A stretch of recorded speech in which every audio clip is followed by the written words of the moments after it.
When Senator Stephen Douglas introduced the Kansas-Nebraska Act, his primary focus was on the construction of a railway, with little regard for other implications.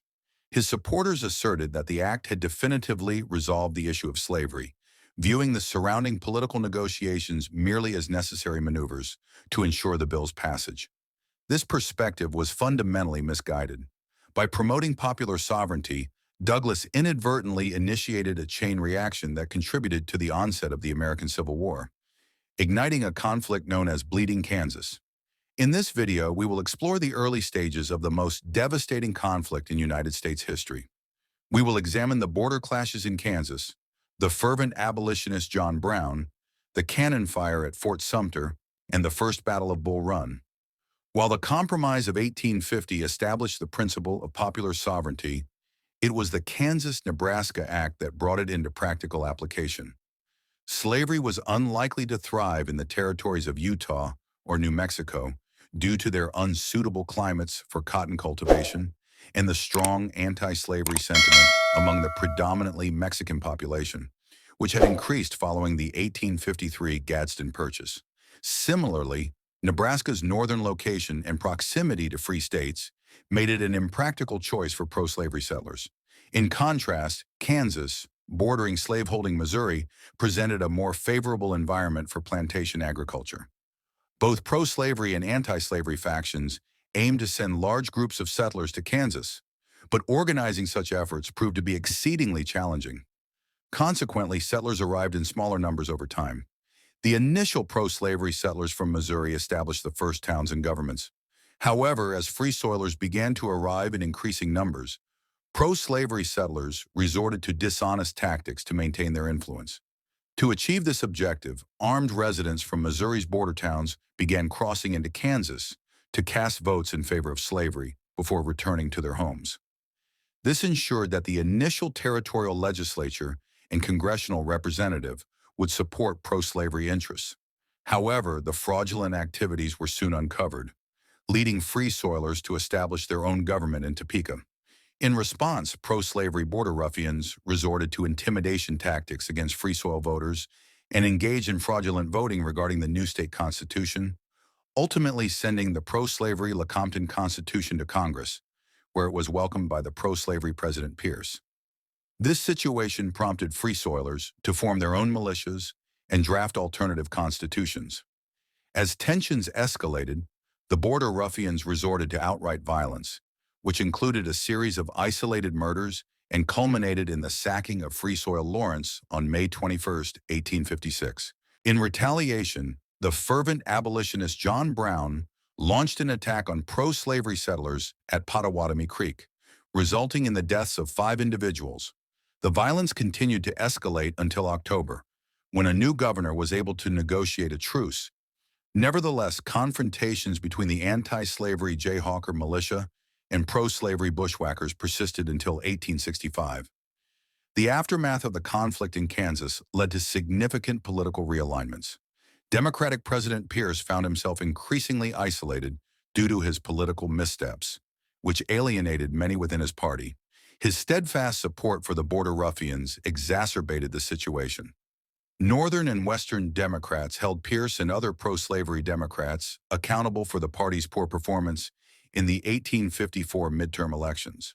Consequently, these Western and Northern Democrats began to advocate for Douglas's more moderate stance, distancing themselves from Pierce's overt pro-slavery position. Meanwhile, the Whig Party was already on the verge of collapse due to its support for the Fugitive Slave Act. The party's leadership further alienated its anti-slavery faction by endorsing the Kansas-Nebraska Act, prompting many to leave the party. To achieve this objective, armed residents from Missouri's border towns began crossing into Kansas to cast votes in favor of slavery before returning to their homes.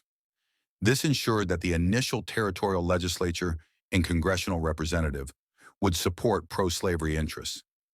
However, the fraudulent activities were soon uncovered, leading free soilers to establish their own government in Topeka. In response, pro-slavery border ruffians resorted to intimidation tactics against free soil voters and engaged in fraudulent voting regarding the new state constitution, ultimately sending the pro-slavery Lecompton Constitution to Congress, where it was welcomed by the pro-slavery President Pierce. This situation prompted Free Soilers to form their own militias and draft alternative constitutions. As tensions escalated, the Border Ruffians resorted to outright violence, which included a series of isolated murders and culminated in the sacking of Free Soil Lawrence on May 21, 1856.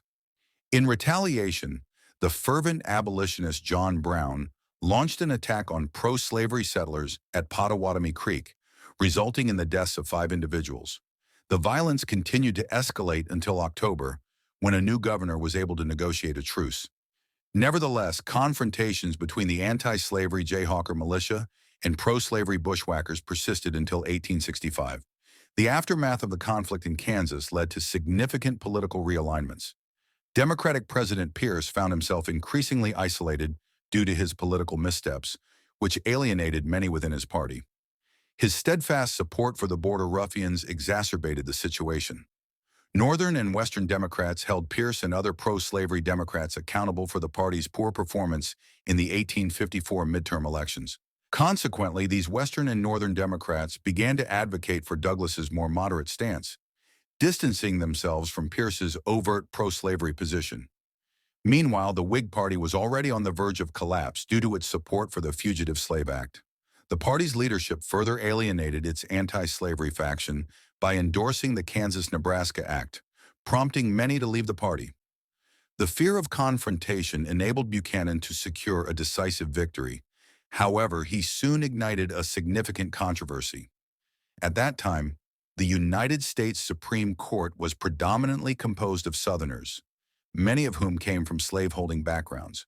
Just days prior to his inauguration, one justice informed Buchanan about the impending decision in the case of Dred Scott versus Sanford.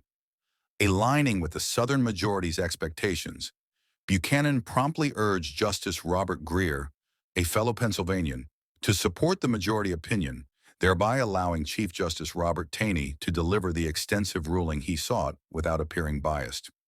On March 6, 1857, just 2 days after Buchanan referenced it in his inaugural address, Taney issued what would be regarded as the most egregious ruling in American legal history. The initial opinion prior to Buchanan's involvement determined that Scott, as a slave, lacked the standing to file a lawsuit, resulting in the dismissal of the case. However, Taney further asserted that only white individuals could be considered citizens, declared the Missouri Compromise unconstitutional, and mandated that slavery be permitted in the territories. His intention was to resolve the slavery debate definitively, framing it as a settled legal matter rather than a political issue. Contrary to his expectations, this ruling marked a pivotal moment leading to the Civil War. It was celebrated by slaveholding states but denounced by others. Northerners particularly highlighted Justice Benjamin Curtis's 87-page dissent, which meticulously referenced case law and American history to demonstrate that Black individuals were and had always been American citizens, evidence that Taney intentionally overlooked. Additionally, the decision to invalidate the Missouri Compromise was so far removed from the specifics of Dred Scott's case that it appeared to stem solely from Taney's personal beliefs. This ruling proved to be the breaking point for many Northerners, including a previously little-known one-term congressman named Abraham Lincoln. Both Republicans and Northern Democrats cited Buchanan's inappropriate involvement in the case as evidence that the influence of slaveholding interests would stop at nothing to enforce slavery across the nation. The North remained steadfast in its refusal to compromise on the issue of slavery in the territories. One individual, John Brown, sought a violent confrontation and desired it to occur swiftly. This fervent abolitionist had been engaged in conflict with the bushwhackers in Kansas while orchestrating raids into Missouri to free enslaved individuals, and he now aimed to liberate all slaves across the nation. His strategy involved seizing the federal arsenal at Harper's Ferry, Virginia, intending to arm escaped slaves for a just rebellion against slavery, which he envisioned would be achieved through bloodshed and destruction. Although he received financial backing from notable abolitionists, there is scant evidence that his supporters were fully aware of the comprehensive nature of his plans. On October 16, 1859, Brown and 12 of his followers successfully took control of Harper's Ferry. However, no enslaved individuals came to his aid. Although Brown had sent messengers to nearby plantations, it remains uncertain whether they effectively communicated his call for assistance. Isolated and outnumbered, Brown was soon surrounded by armed citizens and captured by Marines under the command of Colonel Robert E. Lee on October 18th. Following his capture, he was executed by hanging.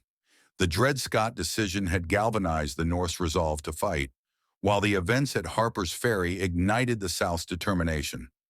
Brown's actions embodied the deepest fears of the Southern populace, and the fact that many in the North regarded him as a martyr only reinforced this perception. The Southern mindset was now firmly established.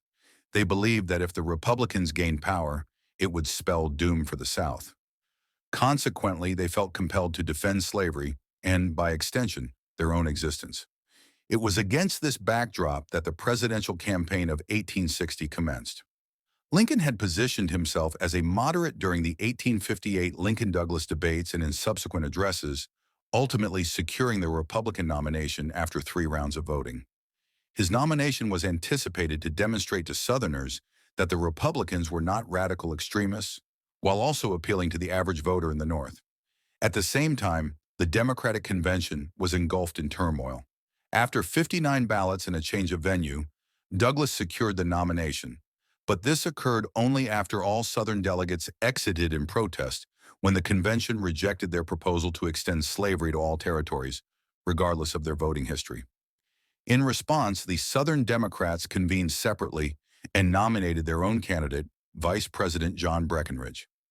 Those dissatisfied with both the Republican and Democratic parties put forth a 4th candidate, John Bell. As a result, Lincoln achieved a decisive victory in the Electoral College, although he did not win the popular vote amidst ongoing threats of secession.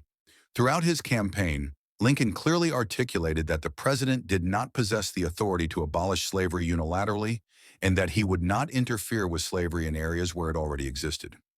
Nevertheless, anxious Southerners remained unconvinced. They perceived the incoming Republican-led Congress as a direct threat to the institution of slavery. In response, desperate slaveholders began to act on their secession threats. On December 10th, President Buchanan delivered his final State of the Union address to Congress, asserting that while secession was unconstitutional, the federal government lacked the means to prevent it. This statement incited outrage in the South for denying the legality of secession, while the North was equally angered by his inaction. Simultaneously, Buchanan overlooked his cabinet, which was predominantly Southern and was providing secessionists with arms and financial support. Just 10 days later, South Carolina officially declared its secession through an ordinance passed at a special convention. By February, 6 additional states had enacted similar measures, despite facing internal opposition. On February 8th, Southern leaders convened in Montgomery, Alabama, where they drafted a constitution and proclaimed the establishment of the Confederate States of America, with Jefferson Davis as president.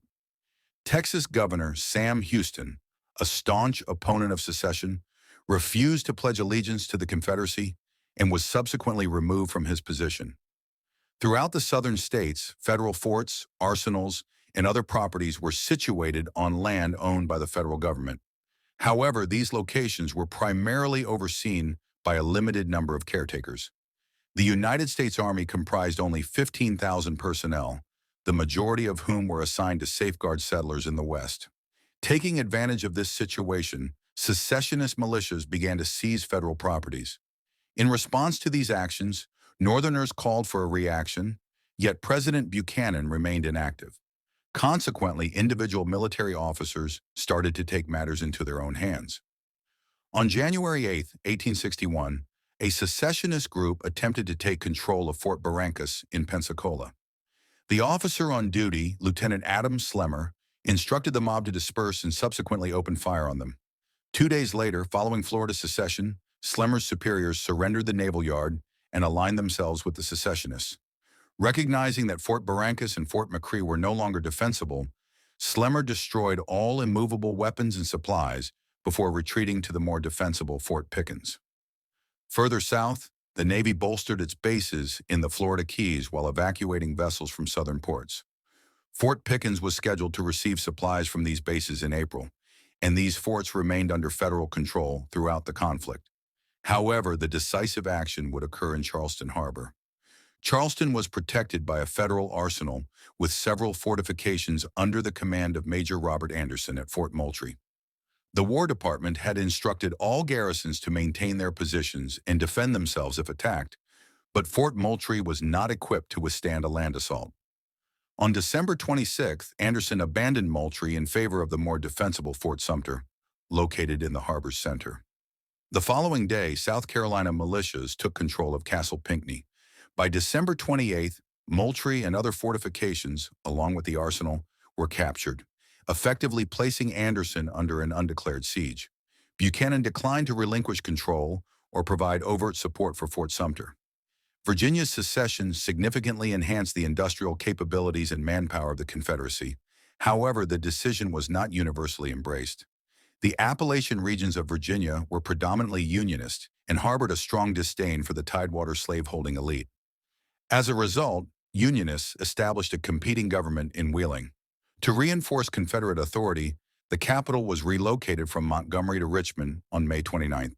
Concurrently, numerous federal and state regiments were advancing toward Washington, while volunteers flocked to recruitment centers. This surge of activity incited panic among Maryland secessionists, culminating in an attack by a Baltimore mob on the state regiments passing through the city on April 19th. In reaction, President Lincoln ordered the occupation of Baltimore, suspended habeas corpus, and authorized the arrest of individuals with confirmed or suspected ties to secession. Maryland was not to be afforded the opportunity to secede. At the same time, George McClellan led Ohio volunteers to assist the Wheeling government and successfully reclaimed Western Virginia. Lincoln was convinced that the remainder of the South mirrored the sentiments of the Western Virginians, believing that once federal troops arrived and defeated the insurgents, they would reintegrate into the Union.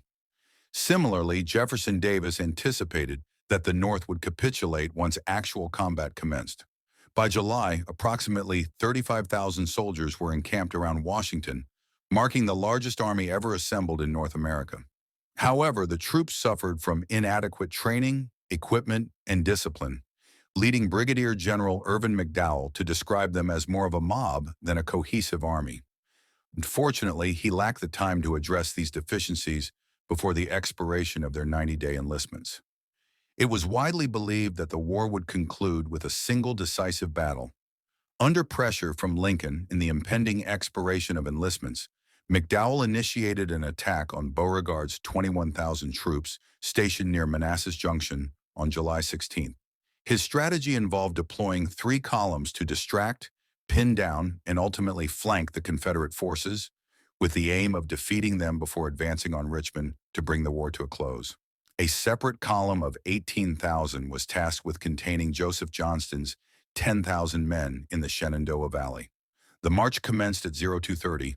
However, the inexperienced soldiers became entangled and did not reach the ford until 0930.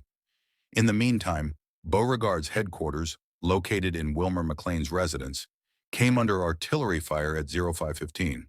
In response, he ordered a pinning attack on the Union's left flank, but his commanders interpreted these orders merely as preparations for an attack, resulting in most not engaging in combat.